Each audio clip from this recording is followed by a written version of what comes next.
recently heard a lot of things about learning on YouTube, being an apprentice, or going to a fashion school.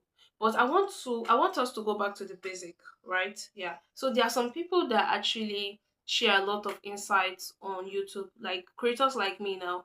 I have shared so many insights for people to learn. I've inspired a lot of people. You have to check my DMs. I've gotten a lot of referrals. People have talked good about me, and I know that there are other tutorial creators who have done the same thing.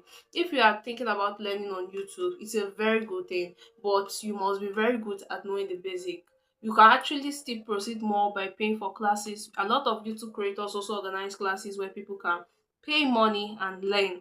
You understand? So when it comes to YouTube learning, you can actually learn from the scratch if only you put your mind to it and you are very creative and you are practicing. That is fine. Now let's go into apprenticeship. When you talk about being an apprentice, being an apprentice simply means going through the procedure of learning. It's another procedure of learning whereby you are being supervised under and somebody who is more experienced on the job. So being an apprentice is very good, yeah, because you are going to be like under someone who is more experienced in that job, who is an expert in that job. So when you are undergoing such processes, your mistakes, everything that will actually make you to learn further is actually mostly observed, examined. So when you are making a mistake, you have someone who is going to correct you and tell you that no, the way you saw that you have to lose it. It's not perfectly done. So there are different ways now. Now, presently, I've been hearing so many things about YouTube. When you want to actually learn on YouTube, you must actually know the kind of creator you actually follows. Like me, I have shared many insights, and I have some people actually following my tutorials like step by step, and I'll be actually be doing more of that kind of tutorials where I'll be sharing it step by step so that people who are actually beginners can actually learn from it. So YouTube is the best place to learn. If you have your passion into it, I think you should come to YouTube. If you also have a passion into it, you can undergo apprenticeship. During apprenticeship, you tend to learn many things. Apprenticeship is not just learning about the crafts. That's one thing you need to know. Apprenticeship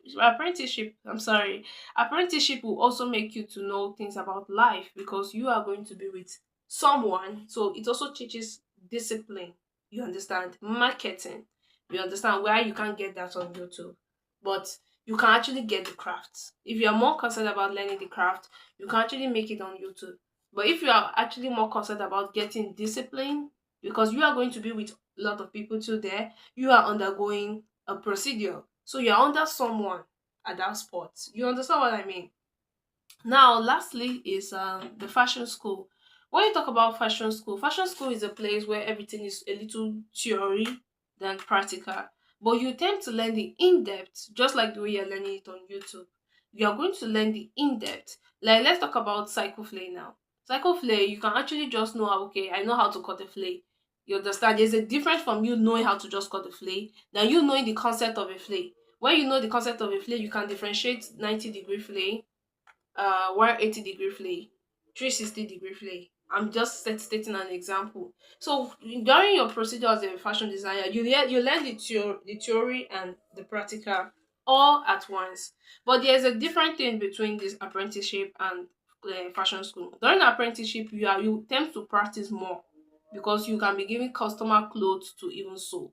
But during fashion school is basically you doing everything. You are the one buying the product, you are the one buying the fabric, you are the one doing most everything. You understand? So let's maybe you guys were posted for internship. It's during your internship you tend to now learn using different measurements.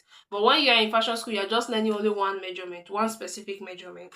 You understand? So I hope these tips actually helps you and giving you good luck in whatever type of learning you actually want to go into. You need to know that learning does not have a duration. You understand? So if you, even though you are an experienced fashion designer, you can actually still go ahead and learn other things. Learning does not have an end. It we keep on learning.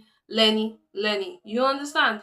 So I hope that actually solves your problem in thinking about which is actually the best or is actually the best. It depending on you, right? Yeah. So I hope this answered that questions. Thank you for